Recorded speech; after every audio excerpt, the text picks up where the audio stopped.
Welcome to our episode today. Our topic of focus for today is two specific yoga poses, two specific yoga inversions to be more precise, shoulder stand and headstand.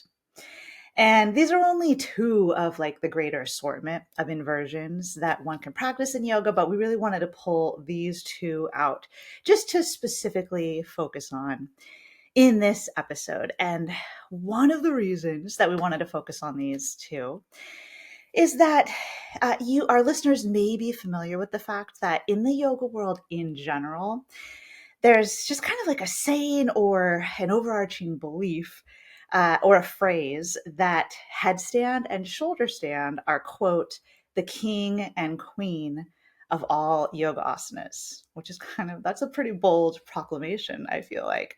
But it's a really common saying. I'm pretty sure most of our listeners who are in the yoga world are familiar with that. And of course, we just like to point out that, of course, that phrasing of king and queen is very gendered, and we're definitely aware of that.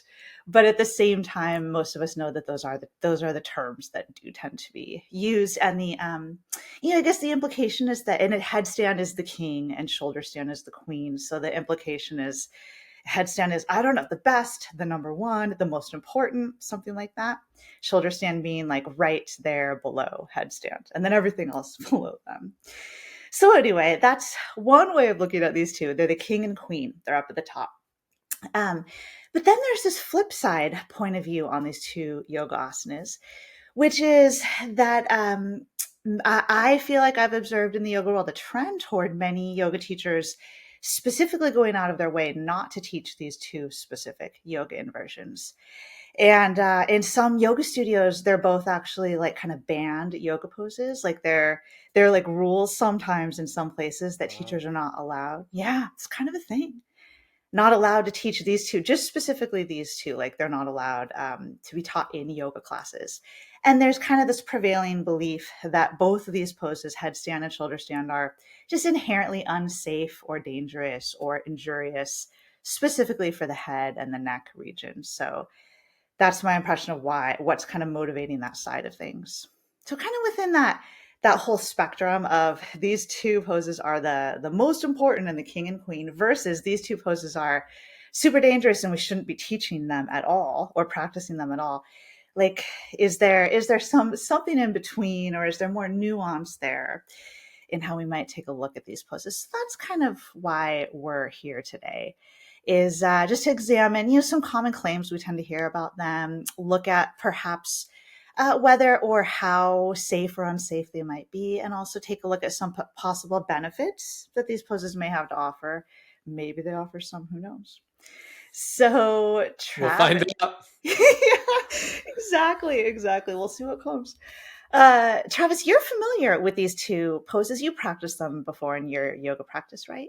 Yeah, I have. And maybe not lately in the classes that I've taken, but certainly when I was practicing yoga as like a recovery strategy for swimming in my teens, I definitely remember maybe more so shoulder stand than headstand.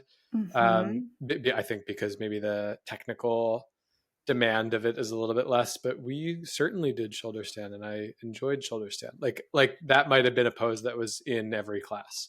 It was kind of Yeah. like in that teacher's arsenal or usual like routine. Totally. I think that's a really common experience. I like in traditional yoga class settings, in many of them, shoulder stand, and I'd suggest headstand as far as like, as long as there were students in the class who were, able to, or if that was part of like the quote level of the class to be appropriate. Yeah. But I think both of those are pretty classic poses that are included in many traditional. Yeah, I don't think in that class we were doing any sort of handstand, headstand, forearm balance sort of thing. It just wasn't that kind of party. But shoulder stand was absolutely in there. Oh, that's interesting. So those other inversions that you mentioned, they weren't really part of the party, but even though those inversions weren't the focus, they would still include shoulder stand. They would include that inversion. So maybe this teacher wasn't aware that headstand is the king. And was depriving you. Was Yeah. depriving you of like this essential pose. It's really funny.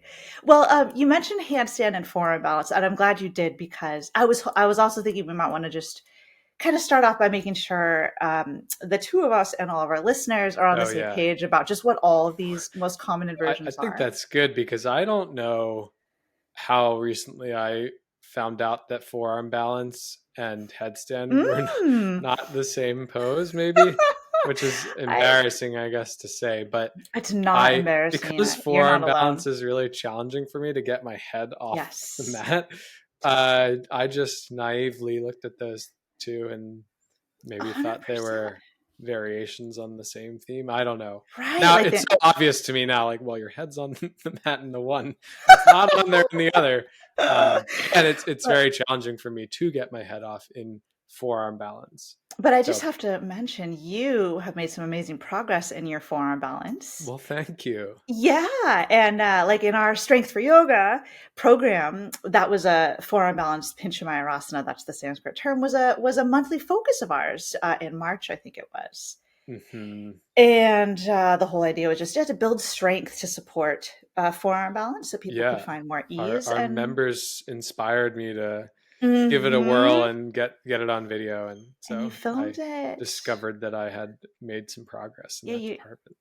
it was really beautiful, your Well, forearm balance. thanks. Yeah, you're welcome.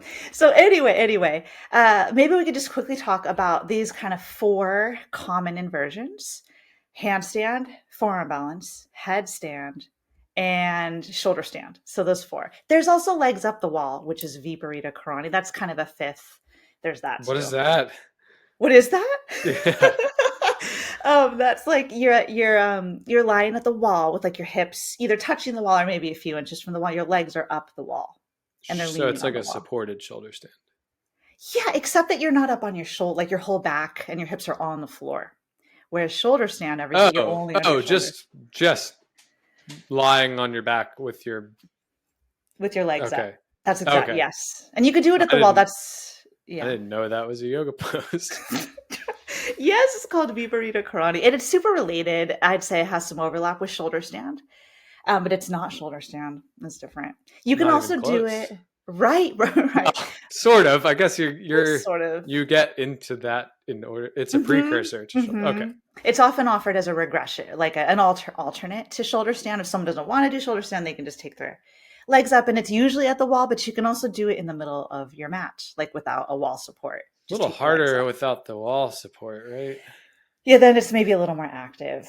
Yeah. I teach it sometimes like hips on a block. You know, put a block under your pelvis, and then just take the legs up, Ah. and you just chill there. I could imagine chilling there.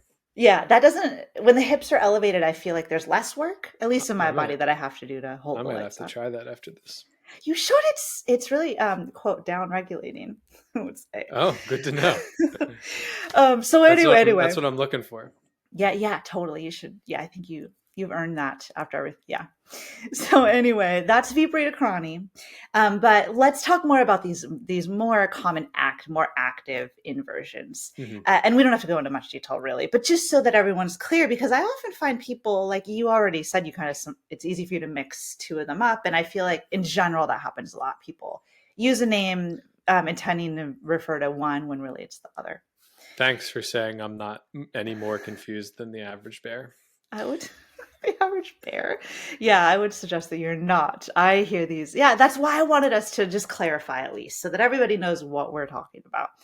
Handstand. Adho Mukha Vrikshasana, inverted tree pose is like the Sanskrit term. In handstand, the only parts of your body touching the floor are your hands. And then everything else is up. I think we all like can picture handstand as like hands down, everything else up. Hmm. Ideally one straight line.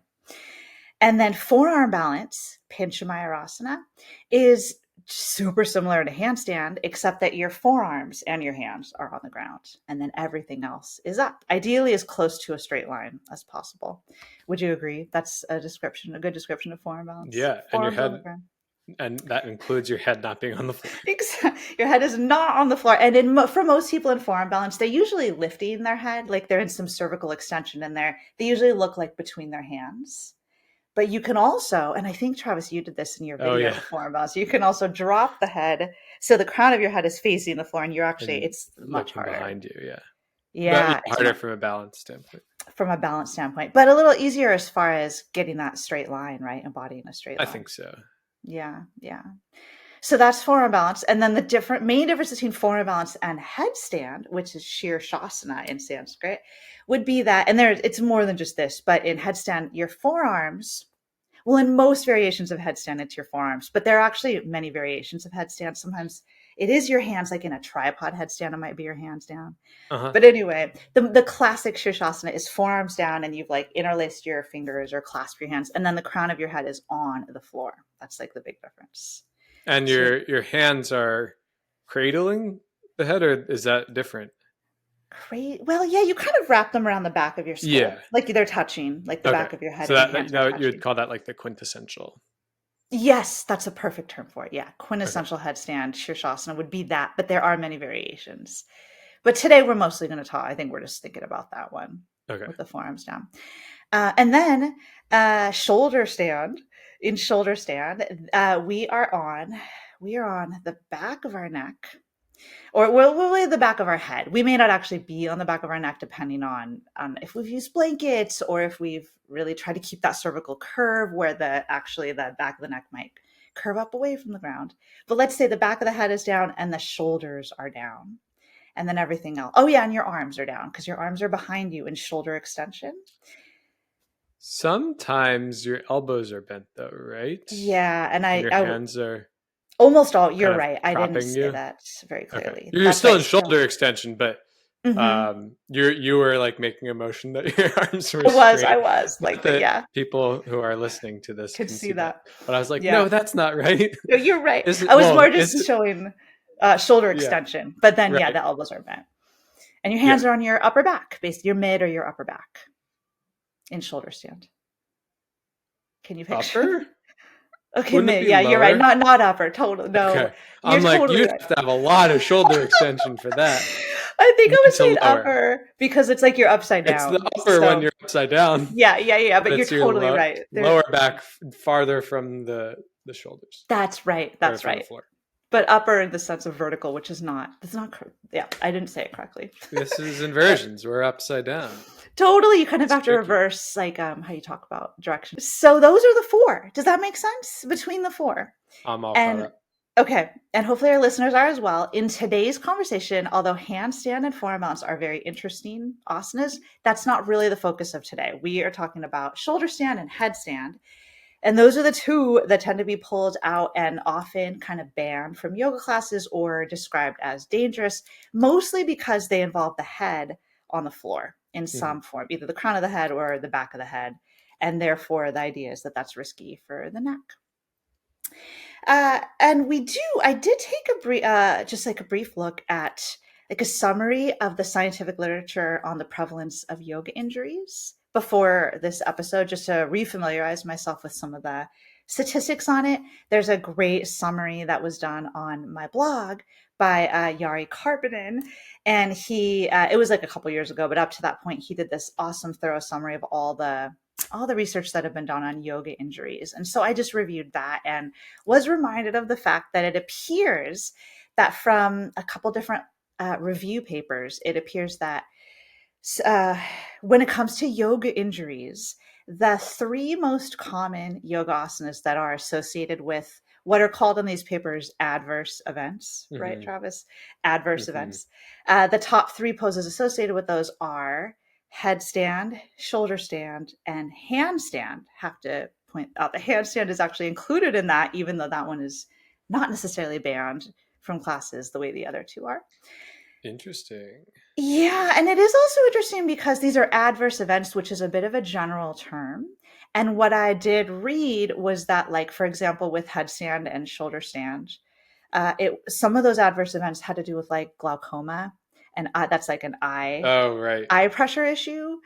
And so that would be included in an adverse event, but that's not necessarily the same as like a musculoskeletal injury, Mm, right. which is what I think a lot of people are thinking about when they're thinking about the dangers, of these poses. Yeah, So so it might just not be quite fair If Mm-hmm. glaucoma is not a cause of concern for you, the fact that that's Right. being lumped into this, if you're worried about the musculoskeletal side of things, and That's just right. know that those numbers, however many issues there are, they're Mm-hmm. also being included in this tally. Precisely. And when it came down to an average of the number of injuries, and I know that injury prevalence is can be quoted or stated in different ways, and you totally know this because you're an expert on it. But what I did see was that there were it was stated that on average, for every 1,000 hours of yoga practice, Mm-hmm. an Ashtanga yoga practitioner, and we should note that Ashtanga is probably, I think most of us would agree, it's the most vigorous style of yoga. An Ashtanga practitioner may experience an adverse event every 1.45 hours out of 1,000 hours. But yeah, well, 1.45 adverse events Oh, per sorry. Yeah, I'm 1,000 sorry. hours. Yes, sorry. I totally said that wrong. Yeah, 1.45 adverse events out of 1,000 And hours. those are all the adverse events. And then of those adverse events, the top three were those three poses that you mentioned. Exactly. So basically, you're saying they're dangerous, and thanks for listening. You can sign off now. Yeah. Right. Except there's always nuance, right? And like Yeah. you already explained. So maybe we should point out that 1.45 Mm-hmm. adverse events per 1,000 hours is relatively low when you compare Yes. to other That activities I that was people hoping might you'd say that. generally consider to be fairly safe. Yeah. Can you give a Whether couple it's examples? running or swimming or um, Soccer. yeah. Well, okay. So running would be one where like people do it. I mean, maybe some people say that it's injurious and you shouldn't do it, but by and large, Okay. it's generally considered like a safe activity Like a that healthy people, activity to do. yeah, that would be recommended that people engage in. And I don't know the exact statistics, but generally speaking, for those sorts of recreational activities, they're higher. The injury rates are higher than 1.45, maybe like Right. 2 or 3 adverse events per 1,000 hours. Mm-hmm. When you get into those sports, soccer, football, basketball, the injury rates can be way higher than that. Right. And I think So that's interesting to point out. yeah, so that's the podcast is not over because Right. 1.45 adverse events is relatively low, which is to say that yoga, well, Ashtanga yoga is a relatively safe practice. And then if you think about the injury rates probably being lower in other Mm-hmm. styles of practice, then this is a relatively safe activity to Exactly. engage in based Yeah. on those metrics, Right. however they were defining adverse events. But again, those adverse events are usually pretty comparable. There are challenges with comparing across studies, but I think we can generalize and say that that number is relatively low compared to other activities. Right, right. And I think that's a great reminder and just a good kind of foundation for studying this whole conversation.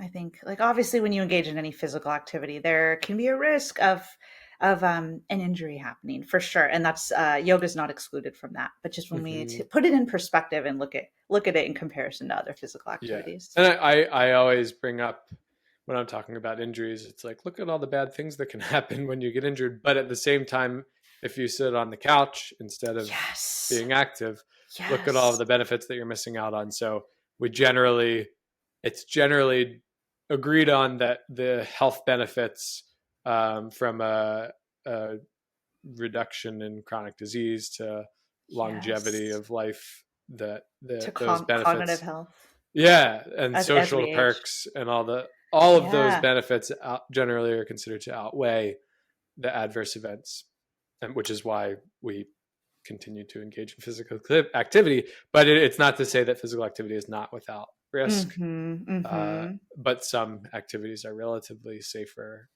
or more risky or less risky than others. Like there's like a comparison. Yeah, totally. Thank you for making that great point too. I think it's easy to get a little out of like forget about perspective when we're talking about and I just see it a lot in yoga, like that's super dangerous, but it's like, well, in a bigger picture, Is it more dangerous to do Ashtanga, a super vigorous style? Or is it more dangerous to sit on your couch and be sedentary and like not move like your whole, Yeah. so, and not challenge your body? I don't know. So yeah, it's just kind of putting that bigger picture out there. But anyway, maybe we could turn our attention now a little more specifically to this so-called king and queen of yoga poses. And we were thinking we could start by we'll look at headstand, Shirshasana first, talk about it, and then we'll shift gears and talk about shoulder Because stand. it's the king. Yeah, it's number one, so it must come as number one, right? Yes, it is the king, which is super gendered language too, but whatever. It's just the language that is used in the yoga world. So headstand's the king, and that means that some people really put it up on a pedestal, and then some people it's like the opposite, and they believe it's really injurious and shouldn't be practiced or taught. So maybe we could start out by just talking a bit. I know we've already outlined like what headstand looks like, but maybe just a little more anatomically, biomechanically, kind of break down like Mm-hmm. what's going on in the body in that sense in headstand, Shirshasana. Mm-hmm. So that would be if you got your arms overhead and your forearms down, then your Mm-hmm. shoulders are in shoulder flexion, right? Which Yep. that's the direction of motion when the arms go overhead. Yep. Not So, maximal shoulder flexion. Well, for mhm. most people, probably. But Right, for most people, probably. I would still say the arms are overhead. Yeah, the arms are overhead. But like a more maximal shoulder flexion would be like handstand or something. Like you kind Yep. of picture the difference between those So two. people probably aren't, if people are um, arguing about the safety of handstand, they might be worried about the shoulders, but I bet they're not too worried about the shoulders in headstand. I tend not to hear too much, concern about shoulders and headstand. That's a really good point. Yeah, so it's an overhead pose and you're bearing weight on your arms and your upper body in an overhead position. What else is going on? I would suggest that we've got some anterior core work going on Mm-hmm. in headstand, because often when we go into the arms overhead position, that sometimes kind of wants to pull the spine along into a bit of a back bend. But to really find that quote straight line and an inversion, we kind of work against that by generally working through the anterior core, like the abdominals, to kind of pull in and find more of that straight line. So would you say the core, I mean, probably 360 degrees all the way around, like it's all Mm-hmm. activated, but Well, maybe and then there there's, are other advocates for intentionally engaging your glutes in oh all of these yeah, inversions too. So that's right. I would say 360 degrees of engagement through the trunk. Mm-hmm. Mm-hmm. Mm-hmm. So headstand, like to do it maybe quote well, would require, would you say, some like overhead shoulder strength, like upper body strength? Yeah, I suppose so. I I suppose hadn't so thought too. about it. Well, well, maybe this gets into the elephant in the The room elephant that, in the room. well, you're anatomically taking a lot of load into cervical Mm. compression. Yes, yes. Compression. So if there's some load being, or there's a good amount of load going through the crown of your head, and Yep. then there's some load going through the forearms into the shoulders, right? So the more maybe that you can press through the arms, the Mm-hmm. less directly you're loading through that neck compression.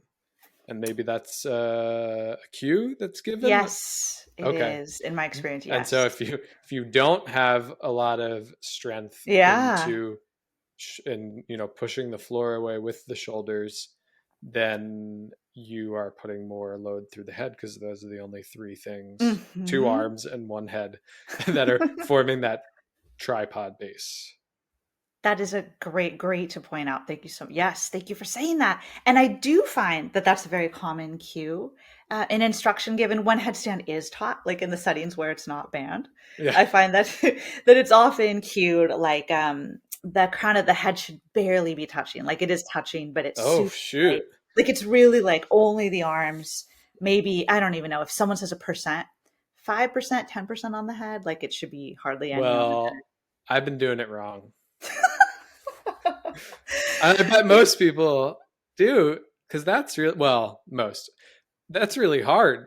And I know Mm-hmm. nobody has the bathroom scale out underneath the head saying, Right. To really like measure yeah, it. you weigh 150 pounds, so that's you're 16 pounds on the scale on your head. You got to pull back. Right, right. The percentages, yeah. One could, but so that's You interesting to know. you bear more. Yeah, and I also think it's interesting to know. I don't tend to hear this discussed too much in the yoga world, but other variations of headstand that are not the quintessential one we've been talking about with the fingers interlaced and the forearms down. So, for example, tripod headstand. Do you know what that one is, Travis? In a tripod, yeah, I could show you a picture, but basically, it's just like the hands are down, the elbows are bent 90 degrees. Oh, I know. You have a picture of that from your Ashtanga days. You're totally, yeah, it's in our book, Yeah, isn't it? It's in our, I I think think it's it in our is. strength training Yeah, for yoga book. Good yeah, memory. That's right. I think I'm doing tripod headstand and I think my legs are in lotus and then they're full my hips. yeah, Anyway, I don't know. But it is a tripod headstand. Tripod meaning that the foundation is the two hands on the crown of the head. yeah. So, People will go back and forth between. oh, but yeah, you can totally do that. Like between variations of headstand while you're up Yeah, in headstand is that yeah, yes, you can yeah. totally do that. You can That's be in headstand fancy. and move your arms all around and change all that.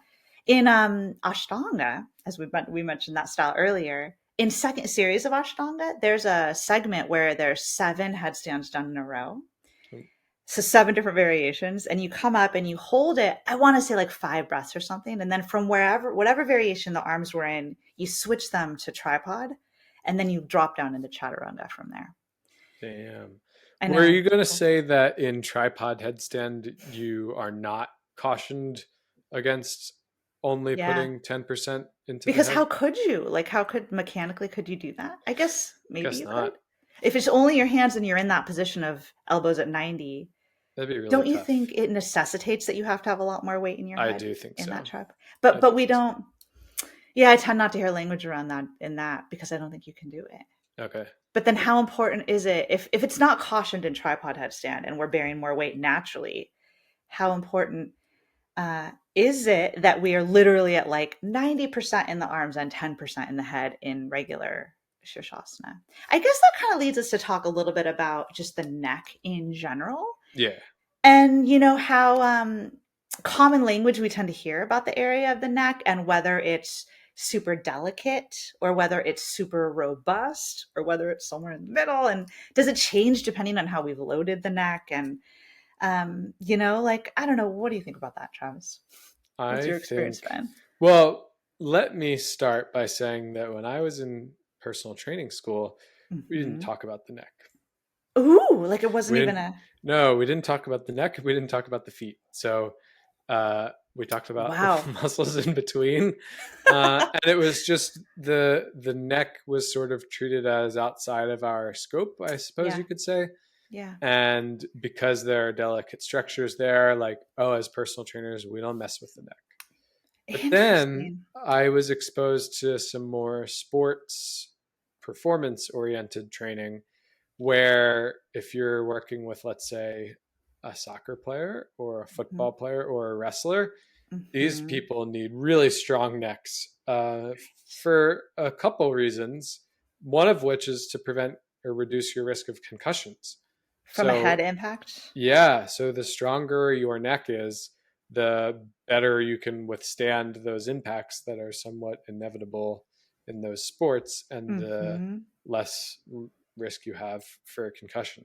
So those folks really need to train their necks all the time and hard in all the Right. directions. And that was eye opening to me because I just had never thought Yeah. about that or done any of that because I thought it was off limits. And Yeah. where was I going? Well, I guess it's just to say that my upbringing, you could say, was that the neck is off limits because Hmm. it's this delicate structure. And Right. I've only in the last maybe 5 or 6 years come around to even prescribing neck exercises for people that I work with, or doing neck exercises even for myself.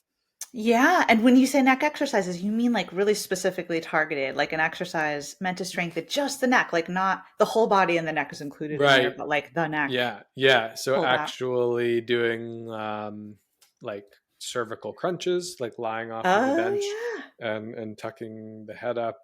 There are a million different things you can do. Lie on your And side and do, lateral flexion of the neck.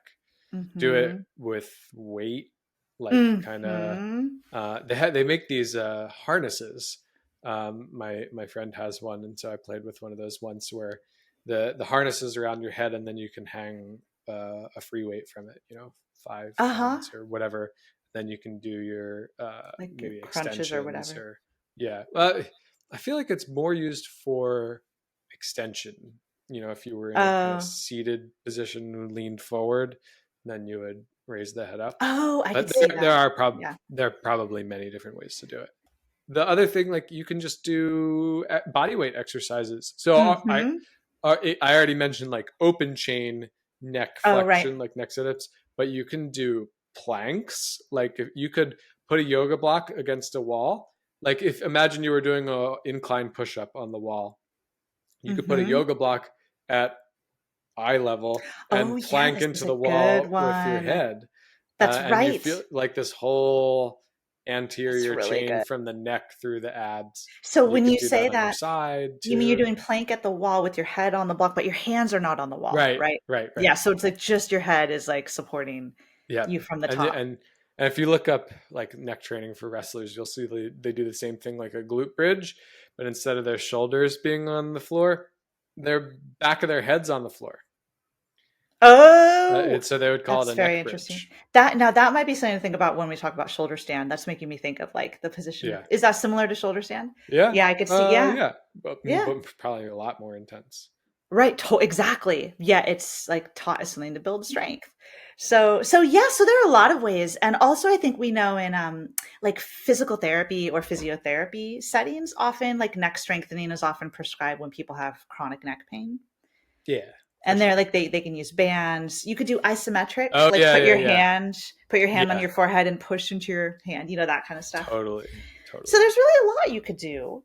Um, yeah, and I just think it's interesting, like all like the equipment you mentioned and the exercises you mentioned for like people in those specific sport settings. Like you wouldn't really, I can't picture seeing any of those types of neck strengthening pieces of equipment in like a normal gym, like a commercial gym. Like you just don't see that stuff there. Yeah, they do make machines, but I don't think I've ever seen them either. Like it's very Hmm. specialized. I think It's specialized, right? people don't realize or see the value in it, and maybe that's because some people are saying that it's dangerous or we Yeah, shouldn't be working the neck because it's delicate or I've heard whatever like else.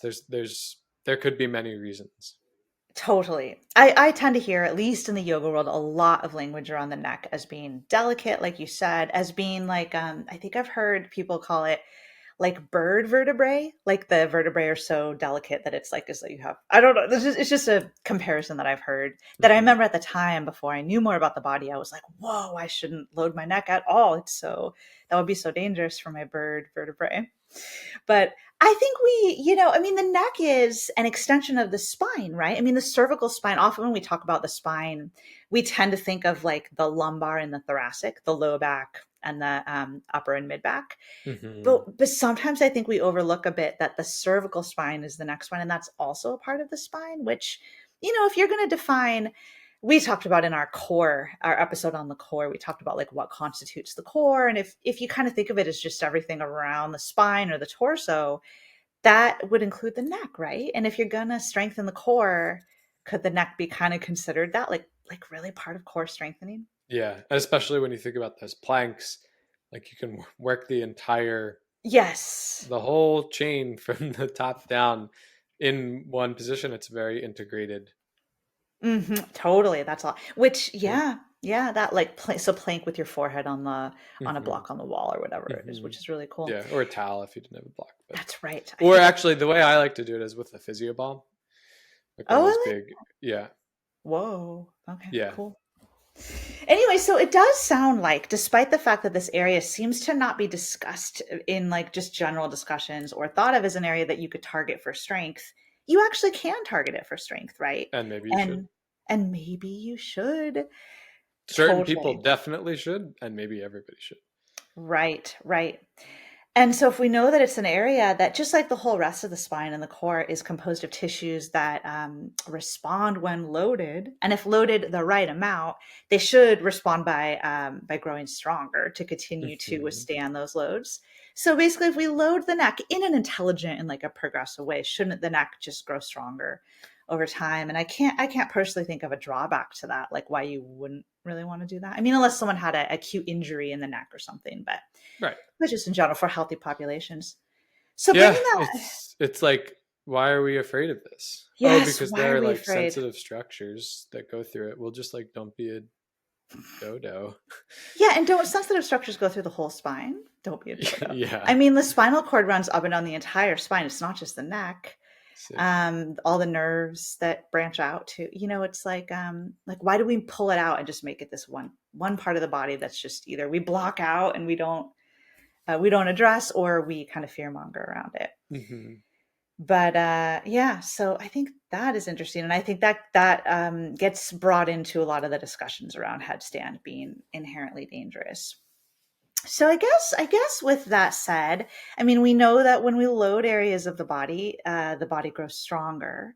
So do you think, Travis, that it could be suggested that like loading the neck through headstand regressions and headstand prep poses, like for sure, I'm not suggesting like just throwing someone who has never done headstand Right. before all the way up into a head, like no, it's all about intelligent over time, progressively. Hmm. But do you think loading the neck with headstand prep and regressions to build up to a headstand, do you think that could make the neck stronger and better able to hold load in a headstand? I think so.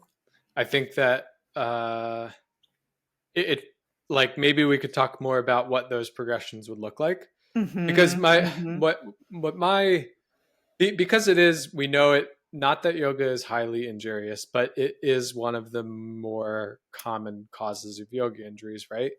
Headstand, yeah. So yeah, it might be the case that you do want to do some unrelated neck strengthening exercises, like lower load, Mm-hmm. before working into these progressions. But maybe you can think of some very gentle, like the progression that I think of is having like doing a headstand split. Is that what you would Mm-hmm. call it, where one leg is up to the ceiling but then one leg is down?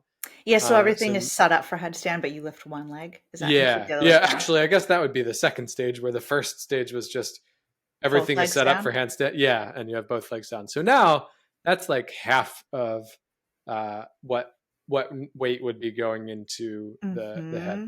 But it goes back to that thing of, well, if you're truly only putting 10% into through your head, then that's really not that much, right? Right, if you're truly going to do that, Yeah, but I right. kind of get the sense that most people are not.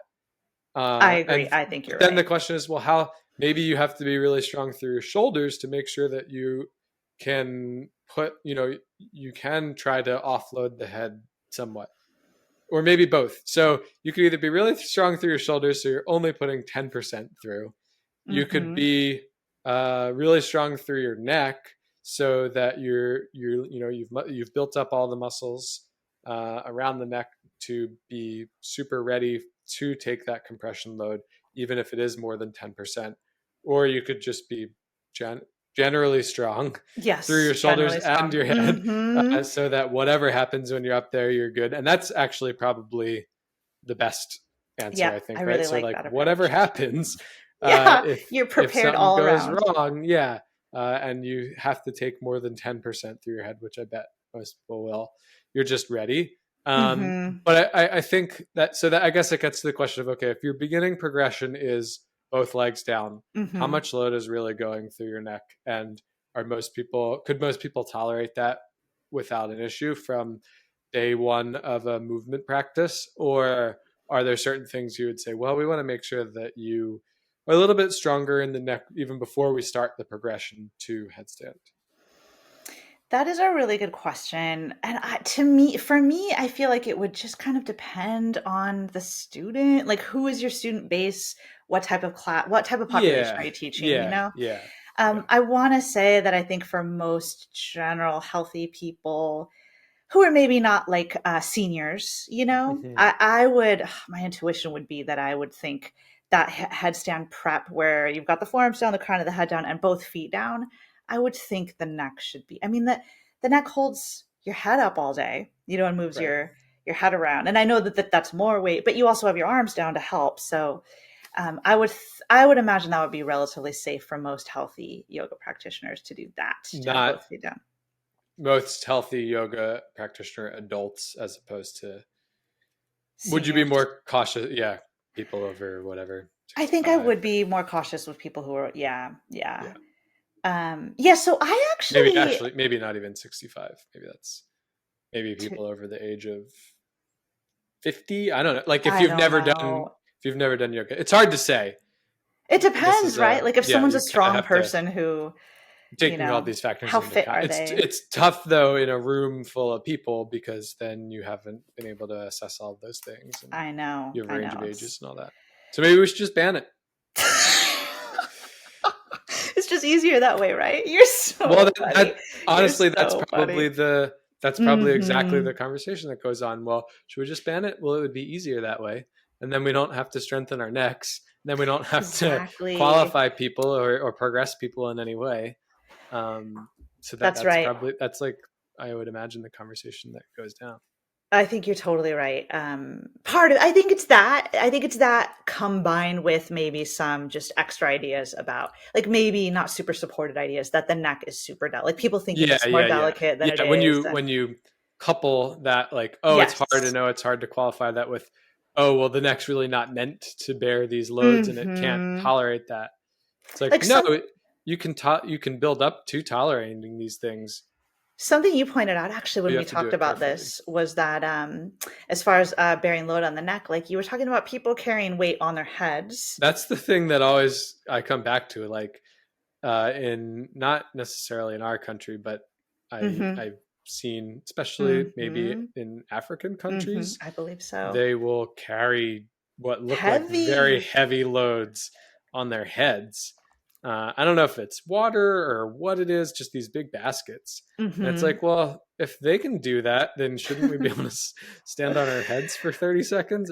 Right, right, Or, like, totally. or not even that, but if they can build up to that, then clearly the neck has capacity, or, Yes. you know, it's within the realm of possibility that your neck can get stronger in compression.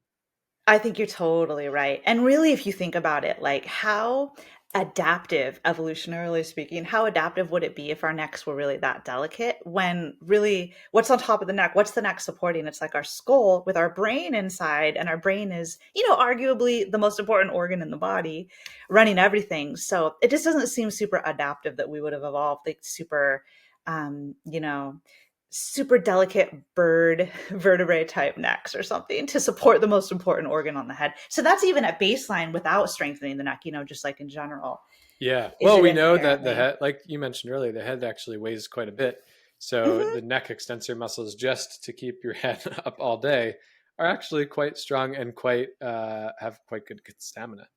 Exactly. I think you're totally right. And if you think about all the yoga classes out there where the teachers are not on this side of the spectrum that is like we should ban these poses, but where they're on maybe the other side of the spectrum, or at least maybe they don't revere them but they just don't ban them.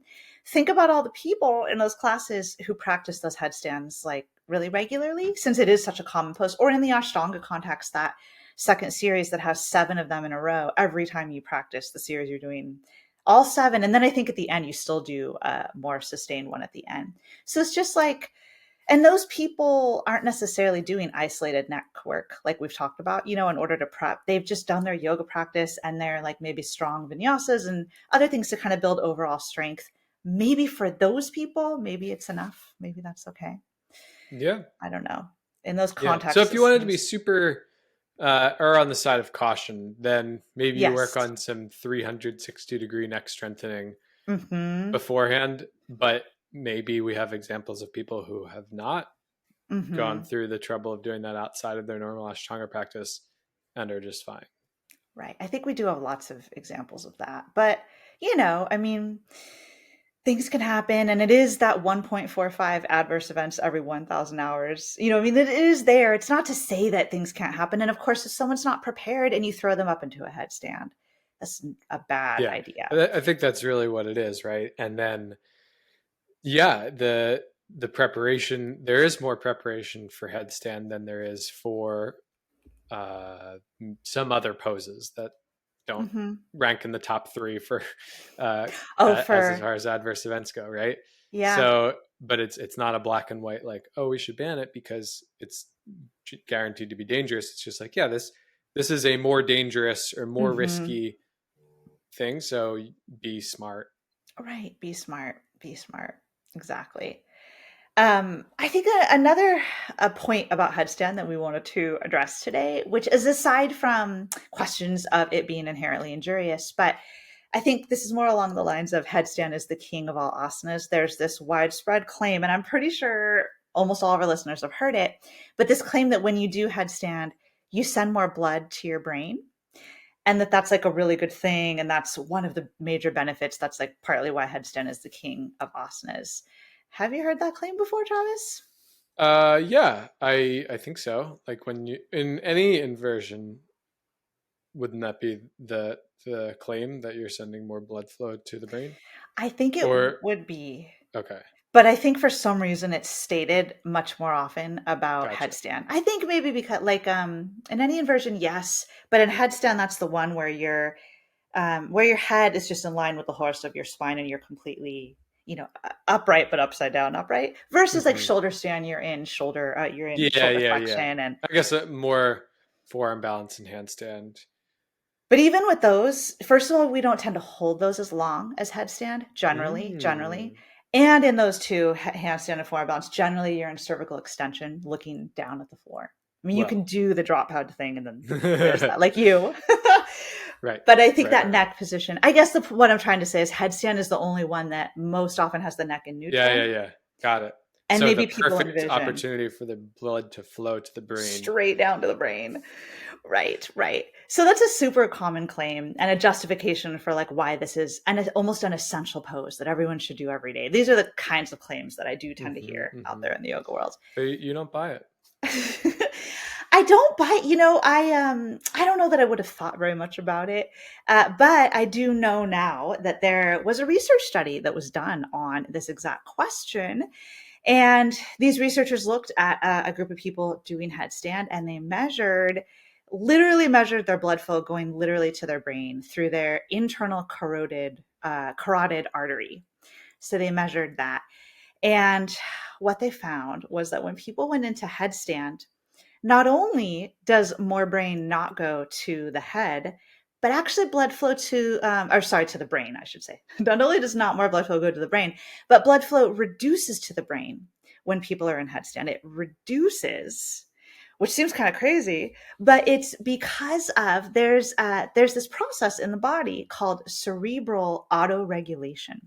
So cerebral is like the head, and autoregulation is like self-regulating, like self taken care of or something. And basically, our brain and the cavity that the brain sits in is kind of under this like self-contained regulation process that works all the time to keep blood flow and pressure surrounding the brain just stable, regardless of your body position and regardless of like systemic blood pressure and everything else going on in the body. It works to keep all those forces and the blood flow around the brain because it's such a delicate and important structure. It keeps everything super stable. And so, because of cerebral autoregulation, if you change your body position, and we can even think about like well, after I read this study, I was thinking about like when we lie down to sleep at night, do we think, that more blood pools at the back of our skull or the back of the brain? Or if we lie on our side, do we think of more blood pooling on that side of the brain that's down? Hmm. Like, I think we would, if we were asked, maybe we'd be like, yeah, I guess it works that way. But actually, when you learn about cerebral autoregulation, I don't know much about it at all, but just that it's this process that keeps everything super stable, regardless of position, and that you would need that process in order to keep everything like healthy and all the neurons throughout your whole brain like nourished via blood, like in this constant manner. So what that means is when we go into headstand, we don't send more blood flow to the brain. And these researchers who conducted the study, they actually found, it was a study done on 20 subjects. They actually found that 3 of the 20 subjects, when they went into headstand, they actually felt more pressure in their head and they felt more pressure in their eyes. And apparently those 3 subjects, so this minority of them, they felt those symptoms and they actually didn't have the proper mechanism of cerebral autoregulation happening. And that actually literally was sending more blood flow up to the brain. And the researchers suggested that for people like that, if you feel those symptoms when you're in headstand, you'd be advised not to do headstand. Like you're not a good candidate to do Perfect. headstand. Yeah. So yeah. And it also just shows That's that, easy. right. Self-selects right up. So if you feel extra pressure when you do it, don't do it. Exactly. It's not for you. It's just Yeah. not a But good idea. you do feel something. You feel like a rush. But that's more of a blood pressure thing, right? That's what I think. I think it's more of a from being in that inverted position, then you come back up and Yeah. but it doesn't mean that you had So blood that's flow in your normal, but you brain. shouldn't feel extra. You said it in the eyes. Yeah, it You was feel it? pressure in the eyes and also that their head felt more full was what they said. That's what the people described it as. Okay, so Yeah, yeah. And that those there 3 you go. people who said that were the 3 that didn't seem to have the auto-regulation mechanism in play in their body. So it's just kind of ironic because not only is the claim in the yoga world that Oh, headstand that's brings good. blood flow, but that it's also good. But really it's Yeah. actually not good if extra blood flow Oh, goes to your brain. that's It's not a good idea. that's deep. Right. And I got the impression from the tone in which the researchers wrote this article, it seemed like they were just kind of frustrated by this common claim they heard out there because they know, physiology and the hemodynamics of the circulatory system, and they know we have cerebral autoregulation. That's been shown in a lot of other studies that regardless of body position, it stays stable up there. So I think they went out of their way to do this study just to kind of prove, to actually let's literally measure this in these subjects so we could tell everyone like it doesn't happen, stop saying it. Because that's how they wrote it. They were just like, this proves what cerebral autoregulation already suggests and what you would already think. Yeah, yeah, This yeah. study just like shows that. So then if you're not getting more blood to the brain, why bother? That's such a good, like, why do headstand? Yeah, Like, why do it? just ban it. I think you could say that about so many poses. If a claim made about that pose that doesn't turn out to be true, might as well just never do that pose. I mean, we've maybe danced around this, but what benefits are there of this pose, if not that? That's a really good question. I think there are many benefits to it. I think one is simply building overhead isometric shoulder strength and neck strength. Like I believe you can build strength by holding that pose Sure. isometrically, of course, at the right level and in a graded manner. But I Mm-hmm. think it's strengthening. So there's that. I think it can be on a more psychosocial level. It can be confidence building, Yeah, just to know that you can totally. hold yourself. Totally. Um, And that might be the only inversion really people might be the first inversion that people really are able to do, right? That's like mhm, if you were mhm. to think of the handstand and forearm balance and Yes, headstand, like this is the one that people you're would start totally with right. maybe. And I think you're right. I think that is empowering in that sense. Like the balance is more accessible in headstand than it is in forearm balance and handstand. I Yeah. totally agree. And I think that's great. That's like empowering and confidence building. So I think there's that. Um, what else? Can you think of anything else about headstand specifically? I mean, I think those 2 things are already really good, but Mm-hmm. like about headstand versus all those other inversions you could be doing. I don't know. I like it for fun transitions. If that's the type of thing that's in your practice, but like we talked about, doing headstand with your arms in one position and then changing it, maybe into tripod, and then maybe you could lower your knees to your arms and then lift up into crow pose. Yeah, that's a really fun Damn. one. So there's just all these like kind of fun transitions you can do that require focus and control and could certainly be taught in a type of yoga setting where where those poses are appropriate. Yeah. So it can be nice in that way. All right. So I guess we won't ban it. I don't think we personally would ban it. And in fact, I even have a class in my yoga class library that I call "Taking the Fear Out of Headstand," and it's a Ooh. class that's just it's some of the regressions we already talked about. It's a short, like 20-minute practice, but the idea is to build people's confidence in their ability and their capacity, and to really build their strength on a physical level to do headstand and feel better about doing headstand. And no one has to do headstand. In fact, I don't. Yeah. No one has to do it, but just doing the prep poses toward it are still going to make positive change in the body. So maybe just trying to reframe a little bit about the way we approach headstand. Yeah. Do you want to mention there was another study Oh yeah, found about people with glaucoma, just as another absolutely. Yes. So FYI? another good question that comes up about headstand, although I do feel like this is all headstand is where it's talked about the most in my experience, but I think it also comes into play in other inversions. But what are the risks as far as glaucoma, which is an eye disease, glaucoma? So I did find a study that was done on experienced yoga practitioners who did headstand really regularly. And this study, and again, all the studies we talk about today were included in the show notes, so you can go look at them. But what this study basically found was that there's something called intraocular pressure, which is like pressure in your eye, basically. And people, so I guess research has suggested that increased intraocular pressure is a risk factor for developing glaucoma.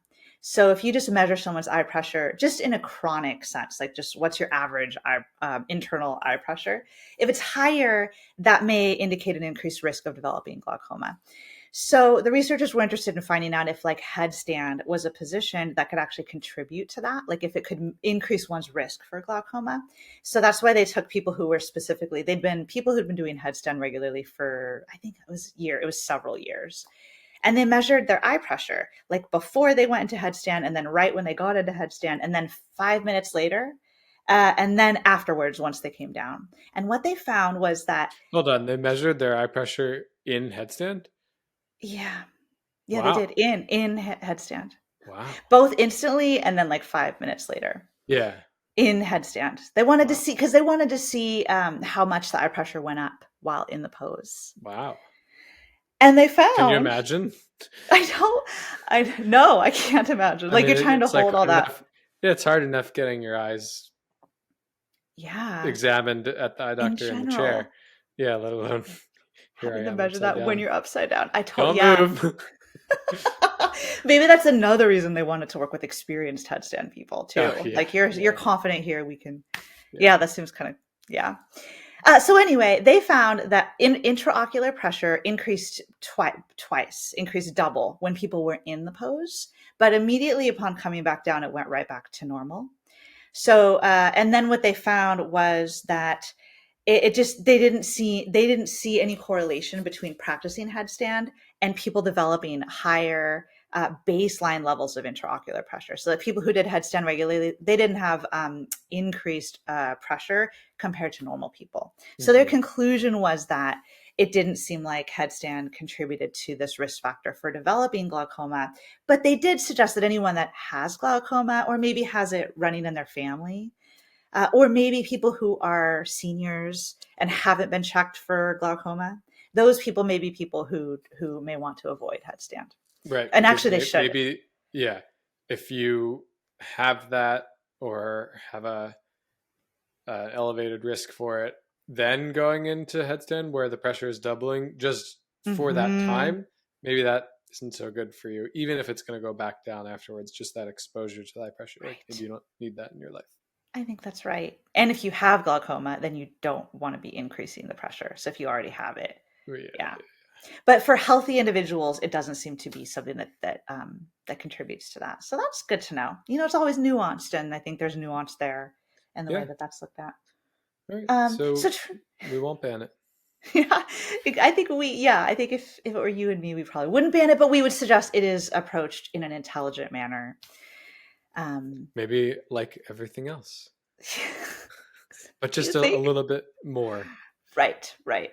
I really like that.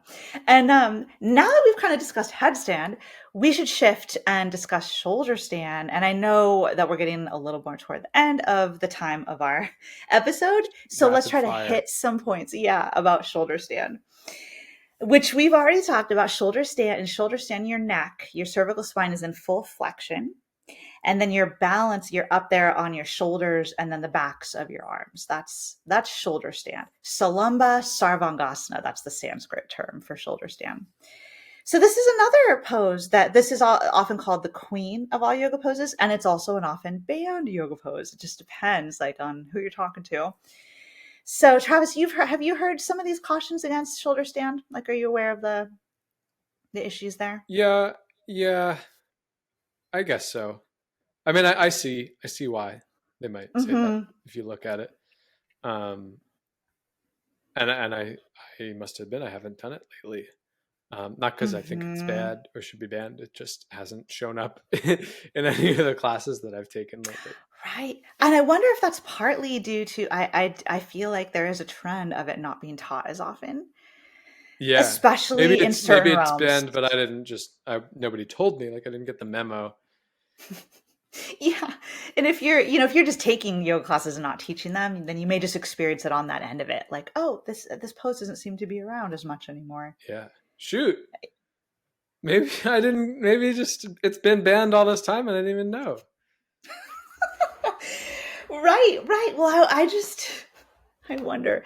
But yeah, so you haven't been doing it recently. I haven't done it so much in the recent past, but I have done shoulder stand. I've done Yeah, similar things I to used to shoulder do it. stand.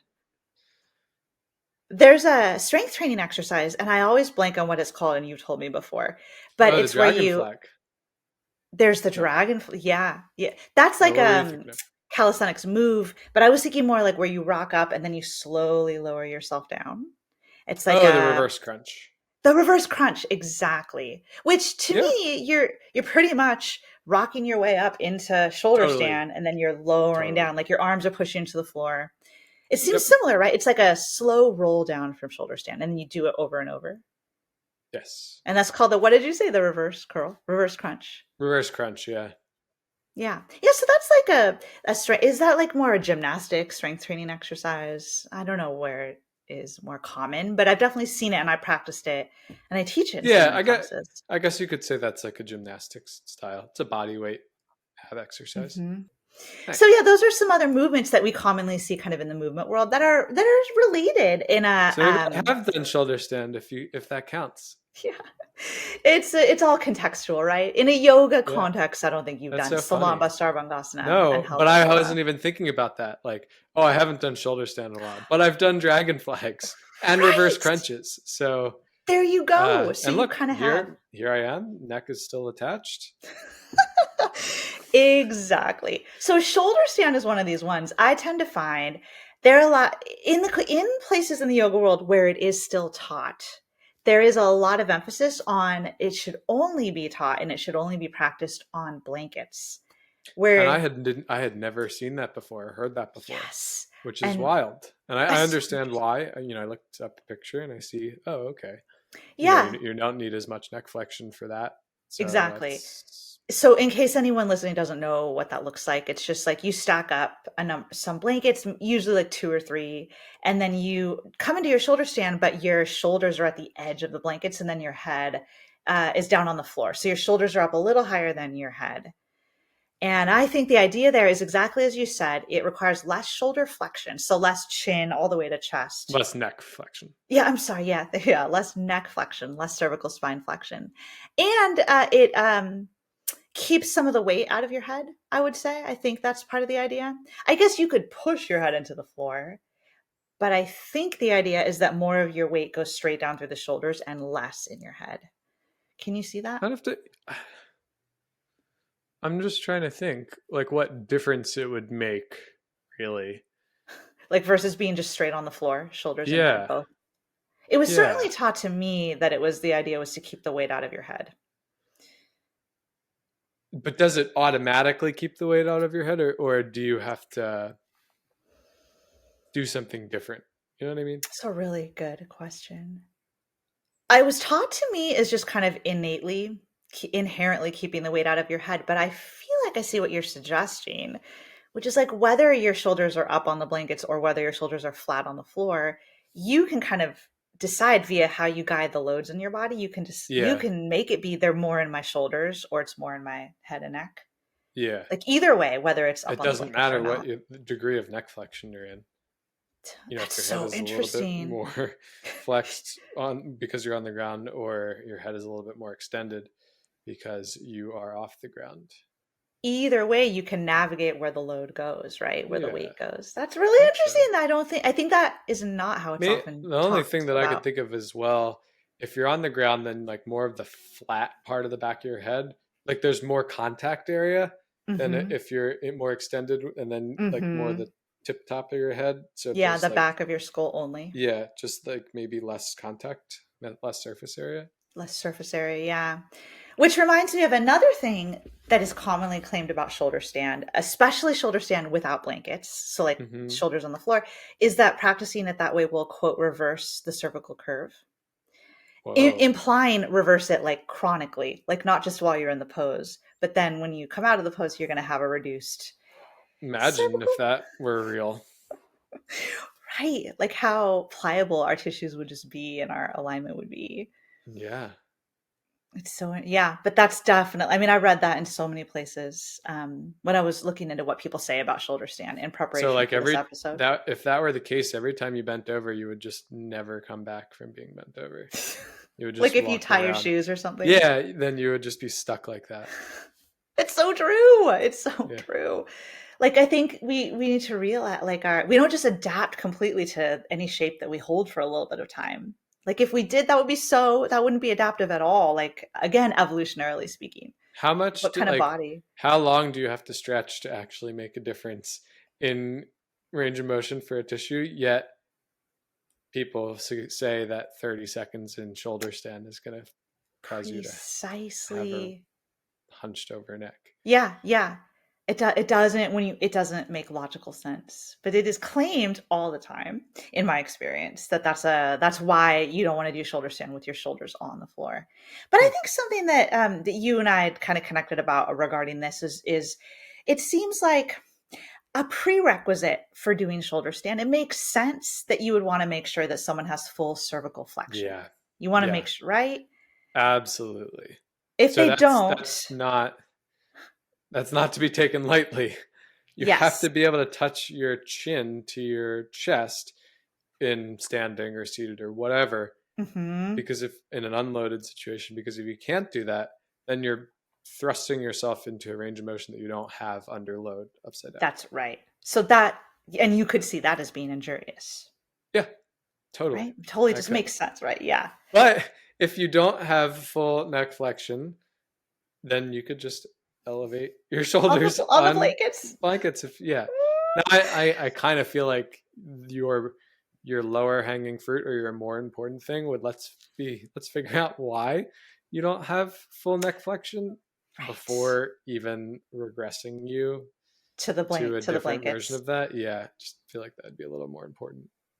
Yeah, I agree. That totally make like let's actually unpack that a little bit and see if like someone could Yeah. take some mobility work or they could do something to address that. Hmm. But I think it makes sense then that like the blanket option for shoulder stand is very legitimate modification for someone who doesn't have full cervical flexion. Then they can still do Yeah. shoulder stand. Well, and the other thing that you can do is just not go into full hip extension, right? Oh, yes. So you can Yes. your arms are supporting you in your low back, and you can go. I don't know what you would call it, or if there's a different name for it. I think there is. I think it's Viparita Karani. Vibrated crani is that from what I know is legs up the wall. But Oh, I think that okay, that might be considered a variation of it. okay. But It's kind of anyway, the point similar. is that you're holding your hips up, but you're not going into full hip extension, like reaching the feet as high as you can. You're just kind of in like a fold, a bit of a Yes, I folded can totally shoulder stand. picture what you're saying. Yeah, you're in some Yeah, hip flexion. Your hips are yeah, kind of piked away from you a little bit. yeah. So And your and legs in are right, so in doing so, now the if your head is on the floor and your torso is not all the way up, that creates less neck flexion. Thank you for pointing that out. That is so true. Yeah. Yeah, because you're yeah, because of the position of the spine relative to the head when you do that Yeah, but variation. again, if you don't have full neck flexion, probably want to sort that out Yeah. before even modifying your shoulder stand. Mm, mhm.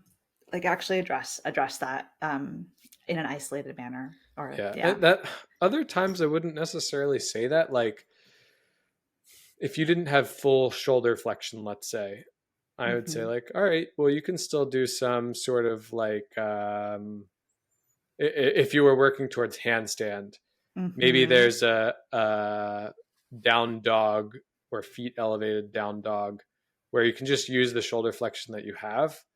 Mm-hmm. But with the neck, and maybe this is biases, my About a biases delicate coming neck. in, yeah, about the delicate neck. But it just like I understand so many people don't have full shoulder flexion, and it's just like something that you got to work on. Mm-hmm. But they But still can you do handstand. I still feel comfortable saying, okay, you can still work into whatever range of motion you have there. But then I'm like, well, with the neck, if you don't have full neck flexion, I feel like something's a bit more off there than if you don't have full shoulder flexion. Or I feel less confident about working around that. And just giving them a modification for shoulder Yeah. stand with blankets. So That's it. maybe I'm wrong. Maybe I it's defer fine. to what you think about that.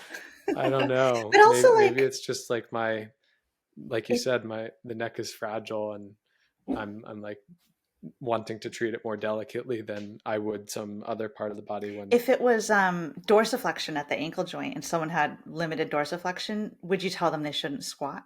No, people would, but I wouldn't. Right, Yeah, right. I feel very strongly about that they should still squat, Mm-hmm. and they can even use the squat as a stretch Yes, the squat should for help improve their mobility. yeah. Do you think shoulder stand Uh, could do that if they did oh, it it makes on me the nervous, but I see the inconsistency in my logic. Travis? Like maybe it is, I don't know, but maybe it is like a holdover of just the societal idea about the neck being this special place in the body. I don't know. I don't know.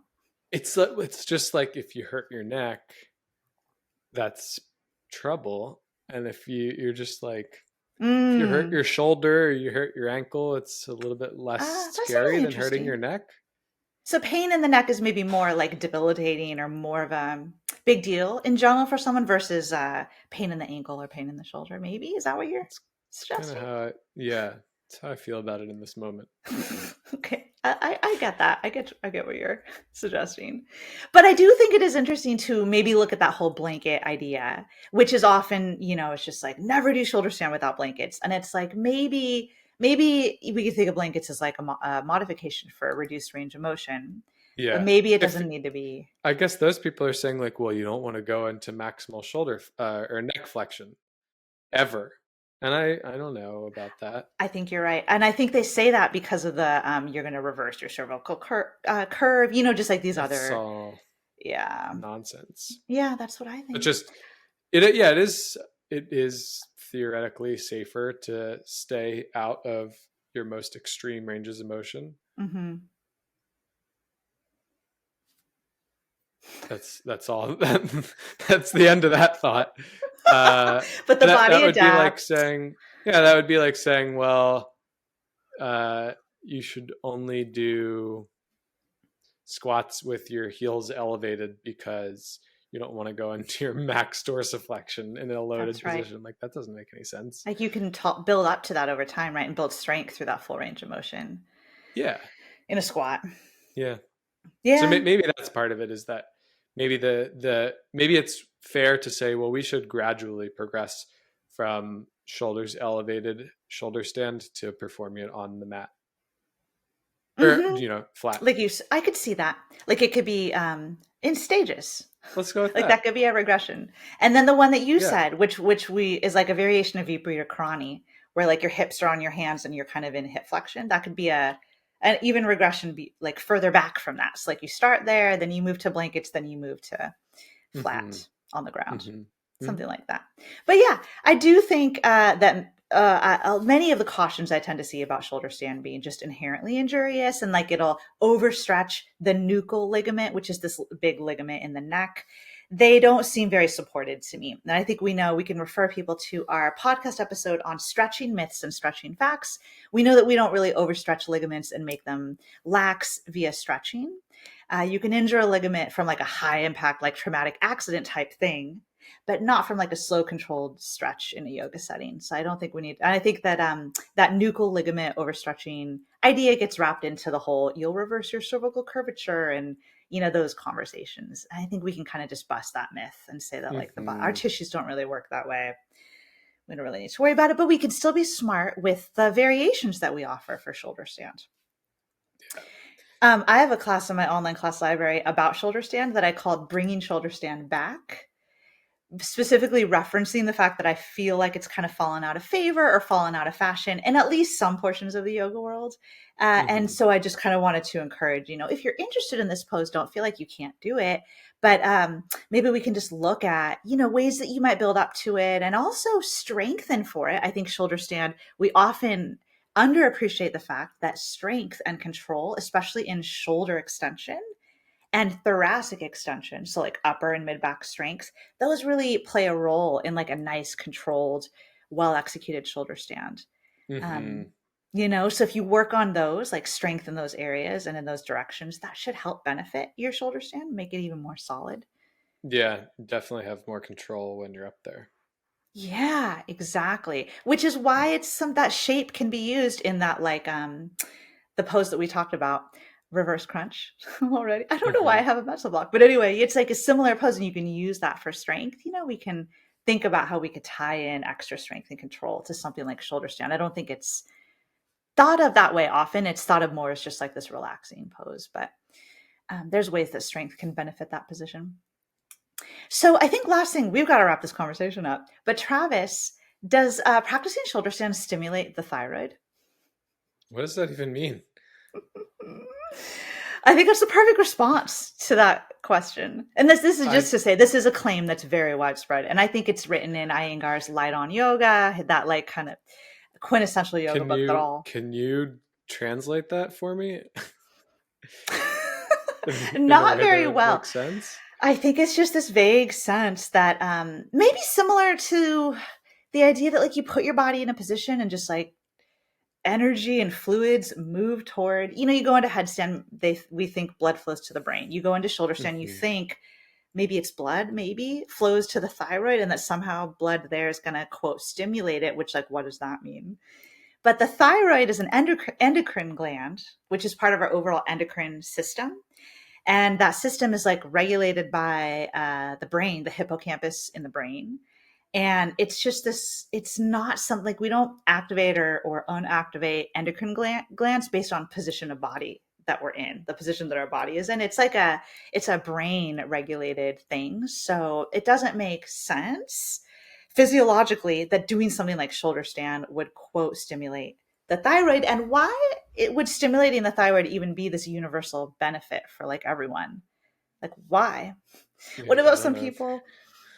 if your Yeah. thyroid is down Yeah, if it's understimulated. like underactive, but like what percentage of the population is that? And people say this as though It's it's like like a benefiting medical. everybody. That's like a medical issue. Like you need to see Yeah. your doctor if that's the Yeah, I don't know if it's case. change your diet or just general exercise in general, I think can benefit the endocrine system That, in yeah, general.